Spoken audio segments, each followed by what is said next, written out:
Hi everyone, Jack Perkins, John Bauer, Tim Hodges welcoming you back to the Crimsafe V8 Supercar Endurance Countdown on speedcafe.com. Today guys, a real surprise packet of 2012 for mine, Tekno Autosports. They've had some great results this season, haven't they, Jack?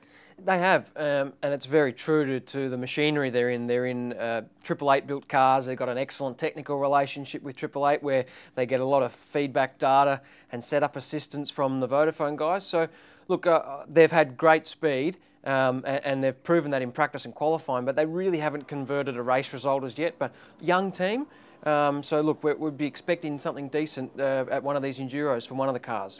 JB, wanted to ask you about the two lead drivers in Tekno Autosport, Jonathan Webb and Michael Patrizzi. Both, I think, have punched above their weight this year, but perhaps Michael Patrizzi in particular. A lot of people have put a cross on his name at the start of the year. They were surprised to see him back in the main game, but he's done reasonably well this year. Well, how do I say this? It's easy to be written off in V8 supercars. Everybody judges you on your last performance. I had a bit to do with him with Paul Cruikshank. His mechanics of driving the car are quite good. He's quite strongly talented, and I think now he's landed in a spot where he's able to show that with the Triple Eight car and the technical support they get. So he's a very good driver, no question about that. Jonathan Webb, I shared a car with him my last Bathurst 1000 in 2007. He's likewise had a very good progression. He's done lots of miles, he's done development series a few times. They've now got a nice little close-knit team and they could, you know, seriously surprise, no question. Their co-drivers both good. Johnny Reid's a terrific driver with not much V8 supercar experience, but very gifted. And Scott McLaughlin likewise is a star of the future. So, you know, as a small little one-car team, not one car, it's a small two-car team, but a non-big time team, I quite rate them. We know what you meant there, JB. Yeah, I'm glad you did. I'm glad someone knows. Let's catch up with the two lead drivers of Tekno Autosport, Jonathan Webb and Michael Patrizzi.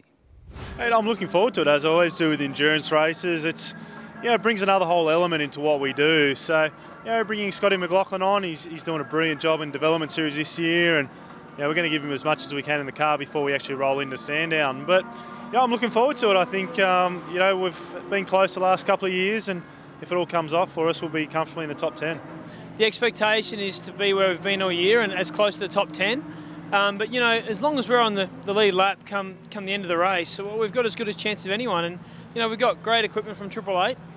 It's probably the best equipment I've gone to Bathurst with, albeit the year me and Fabian did it in Triple Eight, current Triple Eight equipment. And look, we nearly pulled off an awesome result there, us two. So I don't see why Johnny and I can't do the same thing. Webb and Patrizzi there. Fair to say funding isn't a concern for this Tekno Autosport team heading into Bathurst, is it? Well, I mean, I guess not. They've got white cars, but they seem to be rocking up each week with competitive equipment. But look, I really like the lead car, I guess, of Webb and McLaughlin. Scott's currently leading the Dunlop series, and like JB said, he's a tremendous young talent. I worked with him quite closely last year with the Car of the Future testing, and I really like his attitude and driving style.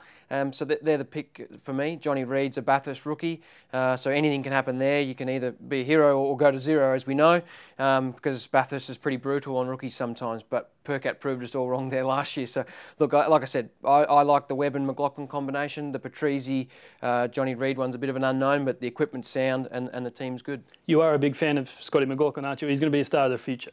Yeah, he is.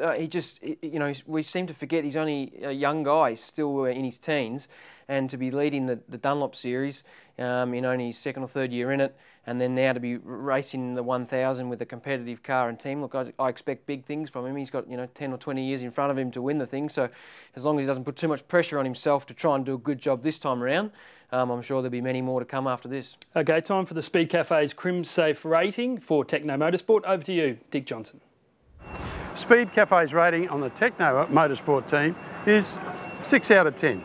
Now, they're a team that has all Triple Eight equipment, pretty good drivers too, so they know Bathurst reasonably well, and 6 out of 10 is not a bad deal. Thank you, Dick. 6 out of 10 for Tekno Autosport. Jack and JB, is that about right? Give us your rating. Yeah, I think so. I mean, like, we're judging people on if they can win the race, and it's fair to say they can win the race, but realistically they're not an outright contender. A young team in the sense that this is only their second Bathurst, first time with 2 cars, so a lot of things can go wrong. Like Dad used to say, it's an easy race to win, even easier to lose. So look, let's see what happens. He was a wise man. In fact, he still is a wise man. I'd say Webb and McLaughlin 6.5, and I would expect if they have a dream run, they could be top 6 finishes in both events. And let's not forget Sandown. We all concentrate so much on Bathurst, but Sandown now, it's the history of Sandown, the 500k race goes back for a lot of years, and it's terrific that it's back there. It should never have been at Phillip Island, and it's a real good race to win on its own. I won it a couple of times with Dick, and it was nice. I look forward to talking to you more in depth about the Sandown 500. That's tomorrow on speedcafe.com. So there's the 19 and the 91. Stay tuned for more this week on the Crimsafe V8 Supercar Endurance Countdown. You can win a very rare piece of V8 Supercar memorabilia. Collect Dick Johnson's Speedcafe Crimsafe ratings, and you can use those ratings to enter the draw to win a brand new 18-inch V8 Supercar control wheel signed by Craig Lowndes. Make sure you keep logging on to speedcafe.com for more details on how you can win. Watch me race, Grandpa. Protecting the things you love is really important. That's why when it comes to security screens, ask for the real Crimsafe. Look out for the rock. If it's not Crimsafe, It's not Crimsafe.